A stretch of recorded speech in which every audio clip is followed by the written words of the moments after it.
પીપલોદ પોલીસની મોટી કાર્યવાહી સામે આવી છે। નેશનલ હાઈવે ઉપર વડથાના ટોલનાકા પાસે ચોરીનો પર્દાફાશ કરવામાં આવ્યો છે। પીપલોદ પોલીસને મળતી બાતમીના આધારે નેશનલ હાઈવે ઉપર ભથવાડા ટોલનાકા નજીક વાહન ચેકિંગ હાથ ધરવામાં આવ્યું હતું। આ દરમિયાન એક ટ્રેક્ટરની તપાસ કરતા તેમાં રેલવે લાઇનના કાળા કેબલના ગૂંચળા ભરેલા મળી આવ્યા હતા।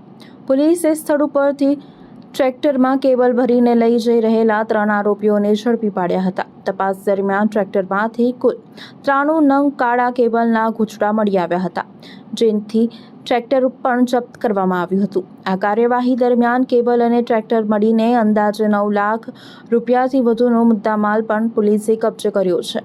પ્રાથમિક તપાસમાં કેબલની ચોરી કરીને તેની તસ્કરી કરવામાં આવી હોવાની આશંકા વ્યક્ત કરવામાં આવી રહી છે।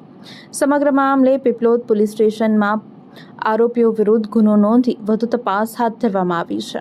આરોપીઓએ કેબલ ક્યાંથી ચોર્યા હતા અને આ તસ્કરીમાં અન્ય કોણ સંડોવાયેલા છે તે દિશામાં પોલીસે તપાસ હાથ ધરી છે।